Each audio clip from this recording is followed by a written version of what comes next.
જય શ્રી કૃષ્ણ. કેમ છો બધા? મજામાં? આજે થોડુંક લેટ થઈ ગયું છે તો ક્ષમા કરજો. અને આજે છે મારા ઘરે રસોઈમાં મગનું શાક, જે હું તમને બતાવીશ કે હું મારા ઘરે મગનું શાક કઈ રીતે બનાવું છું. સાદી, સરળ, સિમ્પલ અને જેટલું બને એટલું ઇન્સ્ટન્ટ બનાવવાની કોશિશ. કેમ કે હું બહાર ગઈ હતી તો આજે બહુ લેટ થઈ ગયું છે, તો એકદમ સાદીને સરળ રીતે.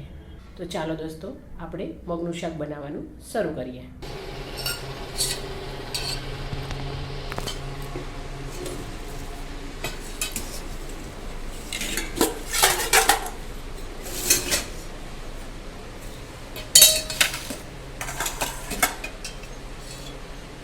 એટલે આપણે થોડું તેલ નાખશું.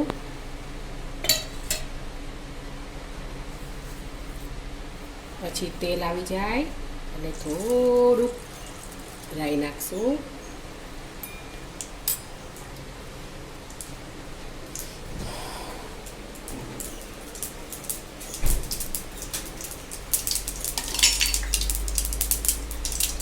હિંગ નાખશું, થોડીક લીમડો નાખશું.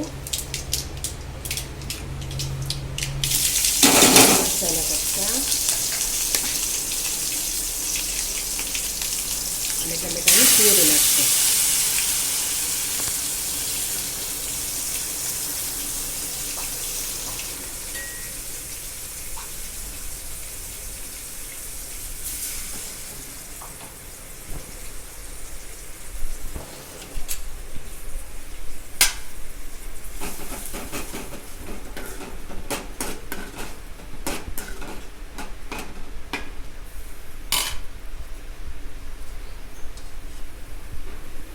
ટમેટામાં તેલ છૂટું પડે એટલે આપણે એમાં મસાલા કરીશું.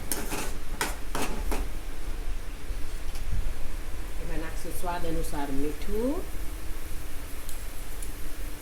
સ્વાદ થોડી હળદર, લાલ મરચું જેવું તમારા ઘરમાં ખવાતું હોય. થોડુંક નાખશું ધાણા જીરું. બસ, મારા ઘરમાં કોથમરી નથી એટલે હું કોથમરી એડ નથી કરતી.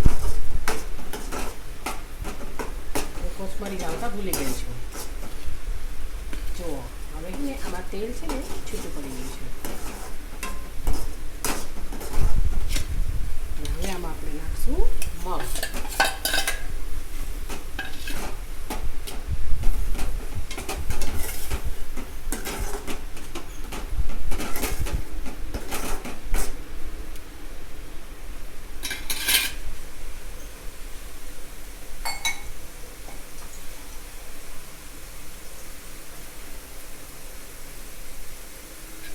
બધો મસાલો ચડી જાય પછી આ છે ને મારે થોડાક રસાવાળા મગ કરવાના છે, જે આપણે ભાત સાથે ખાઈ શકીએ ને એવા. એટલે પછી હું આમાં થોડોક રસો કરીશ. એમાં થોડોક રસો કરવા માટે હું થોડુંક પાણી એડ કરીશ.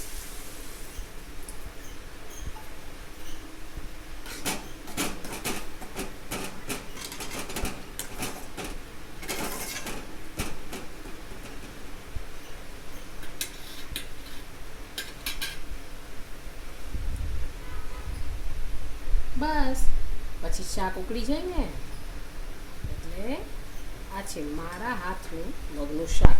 તો દોસ્તો, કેવું લાગ્યું તમને મારું મગનું શાક? સાદી સરળ રીતે શાક હતું.